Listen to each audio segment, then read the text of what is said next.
Luke Kelly, your line is now live. Hey, Charlie. Luke from Empire Universe Podcast. How are you doing so far? Oh, I'm good, thank you, mate. How are you? Not too good. Oh, okay. No, I'm just kidding with you. I'm good. That's all right. That's all right. So, originally you were supposed to fight Gavin Hughes. Yep. And, you pretty much had 15 days to prepare for Ben. Any similarities or opponents that made it easier to transition and prepare for this fight? You know what? I've had quite a long career, and I've learned over that period that you can't focus too much on your opponent because a few things happen. One, obviously, like this happens, someone pulls out at last minute and you've had a late replacement. And two, I find that fighters improve and they progress and stuff. So they're not always the same fighter that you've been watching all that time and things like that. So I feel like I progress each fight and I've changed. So all I do is focus on what I want to improve on and where I go in my fights. And that way, it doesn't matter who the opponent is. It doesn't matter what happens or if anything falls out last minute. I'm always prepared, or I feel like I'm 100% prepared for a fight to fight anyone. So, Good luck on Friday. thank you very much. Bobby, go ahead. Hi, Charlie. Bobby from MMA UK. Your last fight was back in October of 2020, so just shy of a year. I think 2 days shy come the event. Yeah, 2 days, yeah. Your opponent has fought 3 times in 2021. Do you feel like your opponent's activity throughout the year could be something that works against you, or are you going to be going in there without losing a step? I think I've made improvements over the year. Don't get me wrong, having the year out has been hard, but I feel like I've actually used the time quite well to make improvements, train sensibly and getting some real high level training in with just pros and stuff like that, some of the good guys. So I feel like I haven't really missed a step. I did see that my opponent looked like he'd retired after his last fight. So I think he's already possibly looking for a way out. He was looking to retire. So I'm just going to prove that I'm levels above him and make him realise that's why he was retiring. Lovely. Be cheering for you, mate. Enjoy. Thank you, mate. Appreciate it. Donna, go ahead. Hey, Charlie, how's it going? Hi, I'm good, thank you. Is there any part of you that's a little bit disappointed that obviously Kiefer went and lost his last fight and now has been released from Bellator? Is there a little part of you that's a bit sad that you're not able to do that rematch? Because, of course, I thought it was a fair stoppage, but a lot of people didn't. I mean, I'm a bit disappointed that I haven't had the momentum off of that fight, because I felt like it was a great fight. It was really exciting. It was a good win for me. But I mean, I've got closure on that. I feel like I won the fight quite convincingly. So I'm not worried about the rematch or anything like that. I'm just focused on progressing myself and getting a good win streak going for Bellator and trying to break into that top 10. Of course, the inactivity is tough, and you were out for a long while. If you get a good win here, is there a chance you might try to force your way, maybe a late replacement fight or something, onto this Dublin card in a month and a half's time? Mate, every chance. You know what I mean? If I can come out of this fight unscathed, then there's no reason why I can't be an alternate or step in. Like I say, the Pitbull fight was one that I was asking for beforehand.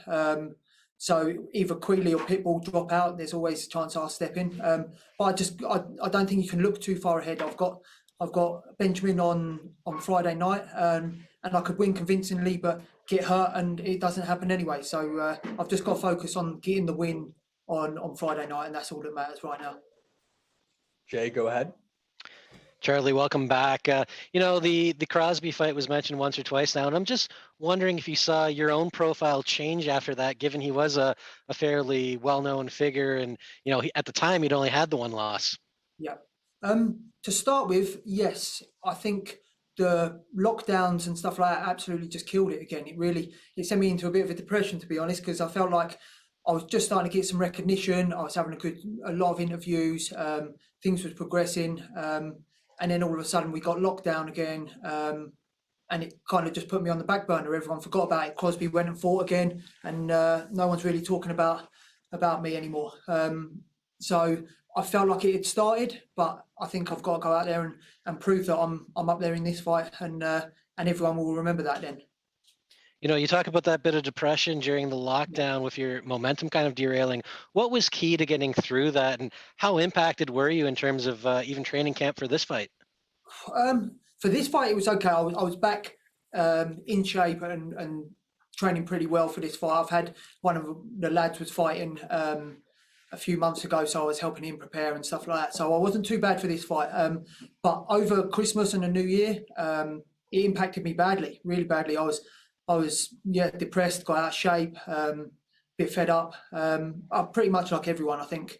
But just having my family there, my wife, my 2 kids and stuff, helped me through it, and obviously made me realise I need to knuckle down and get back in shape and push and make this worthwhile.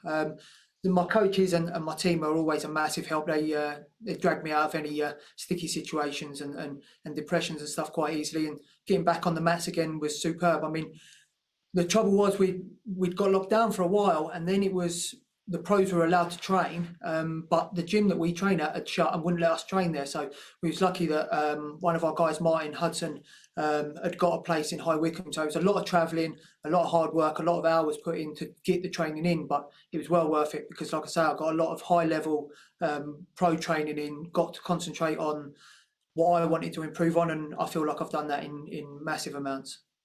Well, good to see you back. Best of luck this weekend. Cheers, mate. Kobe, go ahead. Hi, Charlie. Kobe from Pro Sports Podcasters in Canada. I'm just wondering if you feel like you're back to where you were before the lockdown, or do you feel like you've improved since then? I know. I feel like I've improved. I really do feel like I've improved. I thought I was doing well before the lockdown. Like I say, I'd gone into a bit of a downward spiral, but since then, since like the new year, I've been really pushing hard to make improvements in my whole aspect of my game. Do you know what I mean? Not only in the training aspect and one situation, but the training, the recovery, the food, everything. I've been trying to make improvements, and I feel like I've done that. I feel great right now. Can't wait for Friday night, and just to show everyone how much more improvements I've made. That's great. Looking forward to your fight, buddy. Thank you, mate. Appreciate it. Andreas, go ahead.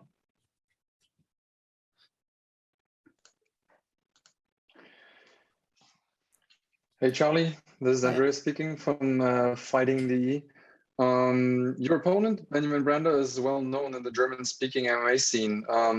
What do you know about the German-speaking market? Is there anything in particular you know? Not really, mate. Not much at all. Okay, maybe he can show you something about the German-speaking scene then. Have you watched any tape on him already? You know what? The only tape I'd really seen was the Chris Bungard fight, because he fought Chris Bungard after I fought him. So I'd watched that fight, but I don't think that's a true reflection on how he performs and stuff, because he'd taken that last minute as well. And Bungard's a high level guy, you know what I mean? But I haven't seen that much tape on him. I'm expecting an in shape all round martial artist. I think he's decent everywhere. If you look at his record, he's a dangerous guy. He only fought a few weeks ago, so he's going to be in shape. It's not like he's just coming straight off the couch. So I'm expecting the best Benjamin Brander that there's been, and I'm expecting a tough fight. Well, and in addition to that, there is no such thing as MMA mathematics, right? So Exactly that. Yeah. What kind of fight do you expect?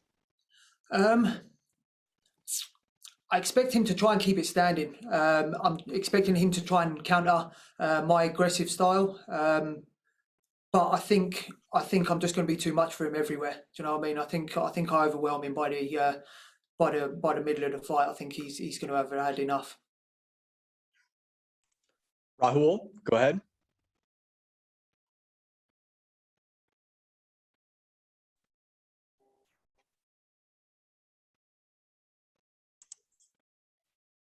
Rahul?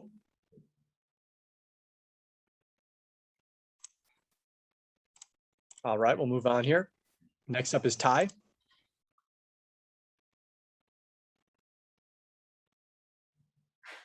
Hello, you all right, mate? Hello, mate. You all right? Yeah, I'm good. So, what have you learned from your last fight with Kiefer Crosby? What have I learned? Yeah. Not to get hit by his left hook. He's probably one of the good ones. No, I think I've learned more mentally as well. I think from that, I think I've got to believe in myself a little bit more. I think I've got to stick to my boxing and stuff like that a little bit. I think I was getting my jab off and stuff against Kiefer, and I just started shutting the distance a little bit too early. That's when letting him catch me with that shot. And like I say, mentally wise, I've got to just believe in myself and have a little bit more confidence in myself. Last one here, Ronald. This is Ronald E. Smith from Getting Real. Charlie, I just want to walk back to on how you were so open about explaining about where you were earlier last year during your depression. Yeah. And a lot of athletes and more people don't feel like athletes should be so open about these feelings, about what they feel through it. So why are you so comfortable allowing yourself to be so open about where you once were back when? You know what? I think it's a dangerous road to go on if you are bottling stuff up and hiding it away. I think everyone should be more open.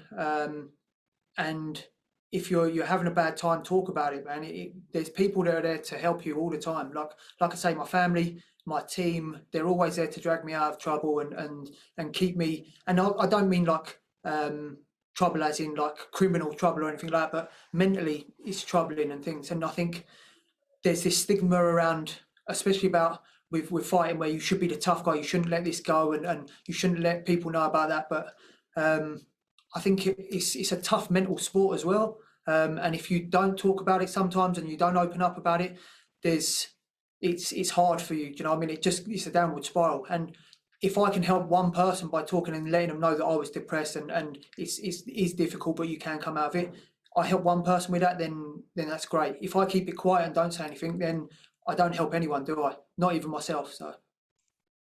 All right, Charlie, thanks very much for the time. No, anytime, mate. Thank you.